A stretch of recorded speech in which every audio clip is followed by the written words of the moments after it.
Friends, આજે આપણે વાત કરીશું ટીઆર2 પીઆર પ્રોગ્રામ વિશે. ટીઆર2 પીઆરનો પ્રોગ્રામ લોન્ચ થઈ ગયો છે, એનું ચેકલિસ્ટ બહાર આવી ગયું છે, સ્પેસિફિક રિક્વાયરમેન્ટ શું છે. આઈ નો even આરસીએસી being a professional in the immigration field, they are throwing randomly social media પર રીલ્સ અને વિડીયોઝ કે ચેકલિસ્ટ ટીઆર2 પીઆર. એકચ્યુઅલી હજુ આઈઆરસીસી કોઈ જાતનું ચેકલિસ્ટ બહાર પાડ્યું નથી. So please don't get the trap. So as we are shooting this video right now on March 13th, 2026, હજુ સુધી આજના દિવસ સુધી આઈઆરસીસીએ કોઈ પણ જાતનું ચેકલિસ્ટ બહાર પાડ્યું નથી.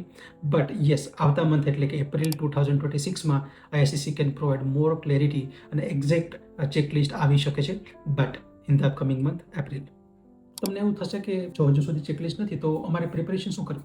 So let's talk about the few documents કે જે પ્રિપેર કરેલું હોય તો ડેફિનેટલી તમને હેલ્પફુલ થઈ શકે છે. So number 1 document is police clearance certificate.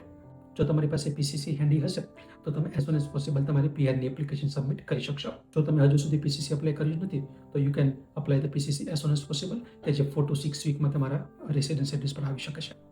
Number 2, English. You must have valid English proficiency score. So number 3, employment documents. Employment documents ની અંદર તમારે એક્સપિરિયન્સ લેટર અને એને લગતી બધી સપોર્ટિંગ પે સ્લિપ્સ તમારે રાખવી જરૂરી છે. Number 4, valid work permit in Canada.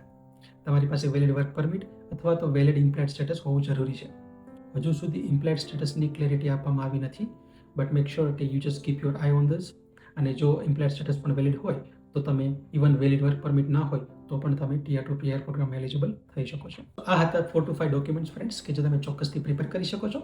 અને નેક્સ્ટ મંથ એપ્રિલ 2026માં જ્યારે આઈઆરસીસી એક્ઝેક્ટ ક્લિયર ગાઈડલાઇન્સ જ્યારે અનાઉન્સ કરે છે, જો તમારી પાસે આ 4 to 5 ડોક્યુમેન્ટ્સ હેન્ડી અને એક્ટિવ હશે તો ડેફિનેટલી તમને હેલ્પફુલ કરી શકશે. સો ટીઆર2 પીઆર પ્રોગ્રામમાં કોની પ્રાયોરિટી આપવામાં આવી શકે છે? જો તમે કેનેડાના કોઈ પણ રૂરલ કે સ્મોલ ટાઉનમાં વર્ક કરો છો અને તમારું ઓક્યુપેશન જે છે એ હેલ્થકેર બેકગ્રાઉન્ડમાં છે, હાઈ સ્કિલ્ડ ટ્રેડ કેટેગરીમાં છે, કાં તો ટ્રાન્સપોર્ટેશન કેટેગરી છે, એગ્રીકલ્ચર કેટેગરી છે, અથવા તો હોસ્પિટાલિટી સ્ટ્રીમ પણ પ્રાયોરિટી રાખવામાં આવી શકે છે. Again, we just have to wait for the clear updates by the IRCC in the upcoming months, April 2026. I hope this information finds you helpful. We'll see you in the next video with a new update.